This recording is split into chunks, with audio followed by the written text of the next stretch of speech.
fi àkókò ìka fi bẹ ààrẹ wa Bọ́lá Ahmed Tinubu nípa nǹkan tó ń ṣẹlẹ̀ nípínlẹ̀ Kwara níbi tí àwọn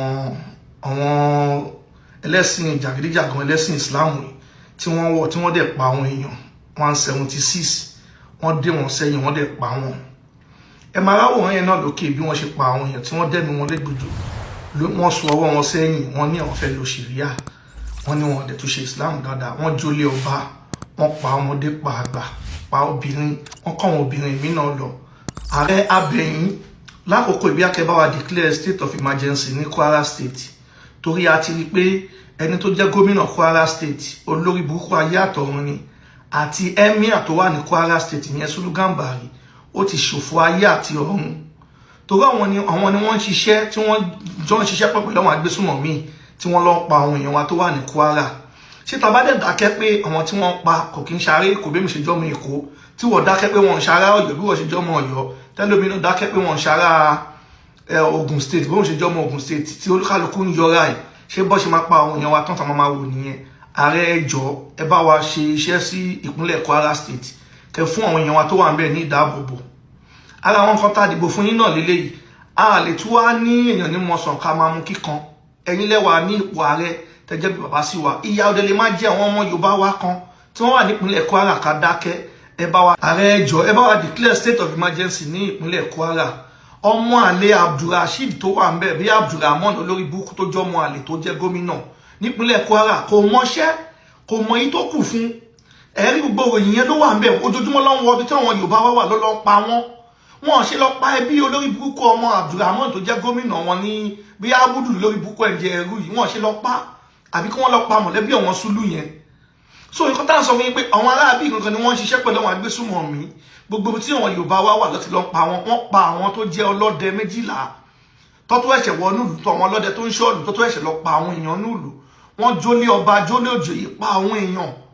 Ẹ jọ̀ọ́ ẹ bá wa ṣiṣẹ́ ẹ̀rí bá Gani Adams ó yé mi a lè mọ̀ pé ìjọba ò fún yín ní ààyè bọ́ ẹ jọ̀ọ́ gbọ́ wọn OPC tó bá wà ní gbogbo agbègbè yẹn ẹ jọ̀ọ́ ẹ bá wa sọ fún wọn kọ́ yí sókè ẹ jọ̀ọ́ abẹ́yìn. Ààrẹ ẹ jọ̀ọ́ ẹ bá wa ṣiṣẹ́ lórí ẹ̀. A lè rí ìwọ kan náà ó lè má fẹ́ mọ̀ ó lè ní báwo ló ṣe jẹ́ pé àwọn Muslim lọ́wọ́ tó lọ ṣiṣẹ́ yẹn ó lè fẹ́ ní kí ni àrídájú tàbí lọ́wọ́ Muslim ló lọ ṣe tó o bá mọ̀ pé àwọn ẹgbẹ́ tó ń jẹ́ Lákùrádà tó wà ní Kwara àwọn ẹgbẹ́ iná Islam ni wọ́n ṣiṣẹ́ fún wọ́n dàbí ISIS wọ́n dàbí Boko Haram àwọn bíi bandit àwọn ni wọ́n ń ṣiṣẹ́ yìí wọ́n jẹ́ àwọn ń ṣe jihad fún Allah. Nǹkan tá à ń sọ náà lélẹ́ pé ibikíbi tí ẹ̀sìn Islam yìí bá ti wà orí burúkú ti bá ibẹ̀. Ẹ̀wọ̀n nǹkan tó fẹ́ sọ ìpínlẹ̀ Kwara dì wọ́n fẹ́ lé gbogbo ibi tí gbogbo wọn Yorùbá wà lágbègbè Kwara yẹn wọ́n fẹ́ ba bẹ̀ jẹ́ kọ́ lé gbogbo wọn pa. Ọgbọ́n tó ń ṣe ẹ̀yin èèyàn wa adẹ̀ ń sọ fẹ́yìn kan náà tẹ́ wà ní Ọ̀fà tẹ́ wà ní Ìgbọ̀ngàn gbogbo ẹni tẹ́ wà ní ìpínlẹ̀ Kwara tẹ́ jẹ́ Yorùbá ẹ jẹ́ kí àwọn ọmọ yín kàwé lọ́yọ̀ wọn kúrò nílé kéwú. Táwọn ọmọ yín bá jẹ gómìnà ńsìn wọ́n á fún yín ní ìdáàbòbò tó péye bọ̀ wọ́n ní káwọn ọmọ yín ka kéwú.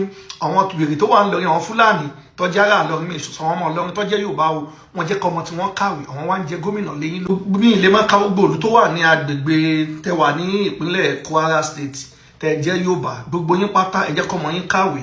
Mi ì mọ̀ bí ṣe máa kà yín tán láti Òro dé Gbọ̀ngàn Baba ńlá Ọdẹ ńlá gbogbo Àjàṣẹ gbogbo òlu tó wà ní agbègbè Kwara state ẹ lọ jẹ́ káwọn ọmọ yín kàwé lọ jẹ́ wọ́n kúrò nílé kéwú. Àgàgà ẹ̀yin ará Ọ̀fà tẹ́ jẹ́ Yorùbá mi sọ wọn Fúlàní tó ti wá ń gbé pẹ̀lú yín ẹ jẹ́ káwọn ọmọ yín lọ kàwé kẹ́dẹ̀ fi wọ́n sínú òṣèlú kó lè jẹ́ gómìnà.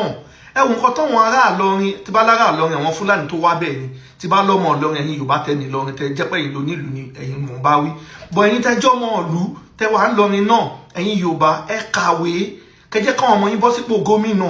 Ẹ wo bí olórí burúkú tó jẹ́ gómìnà yín sìn torí Fúlàní ni ẹ̀wọ́ ṣe ń wò. Àwọn Yorùbá wá tún lọ sí secretariat ní government house nílọrin ó tún ní kó fẹ́ gba lé wọn. A ní gbogbo ẹ̀yin Fúlàní ẹ ti ṣe òfò àtànábì àti Muhammadu ẹ ti ṣorí burúkú ẹ. Àlùwà o, wọ́n ti kó wa dá lókè ẹ̀dẹ̀, wọ́n ti kó wa dá lóko, dání kàdí wá mọ̀ nígbà. Wọ́n ti kàkà ti pín agbára wa ti pín ẹ̀dá àlùwà rẹ̀ wọ́n lọ́wọ́ rẹ̀. Àwọn ọlọ́wọ́ rẹ̀ sí àlù sí gbogbo ẹ̀dá àlùwà rẹ̀ náà wọ́n ti kó wa dá lóko. Wọ́n bá kọ́ wọ́n kọ́ mọ́, wọ́n bá mọ́ ká wúrà sálùwà. Sálùwà kan bá dá wà sálùwà. Àgbéyẹ̀ sálù sálù rẹ̀ sálù rẹ̀ sálùwà. Wọ́n jẹ́ fún ẹ̀sìn kẹ́kọ̀ọ́ ni wọ́n ti pọ̀ sí ẹ̀dá wọ́n jẹ́ fún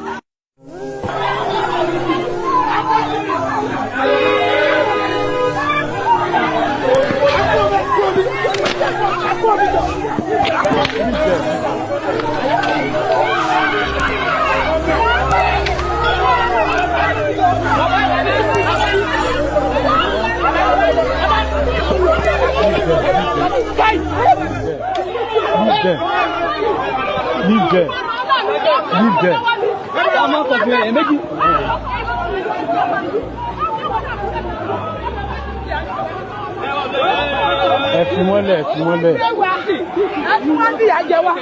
See, now don't people come.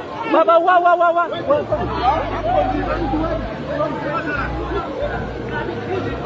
What happened? Yo, my bad.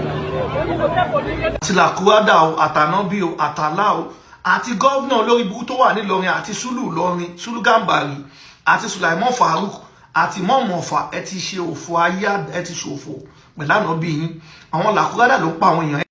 This is Oòduà TV Watch. Don't forget to subscribe, comment your opinion, like, comment and share so that other people can get access to what you enjoy on our channel. Thank you. We love you.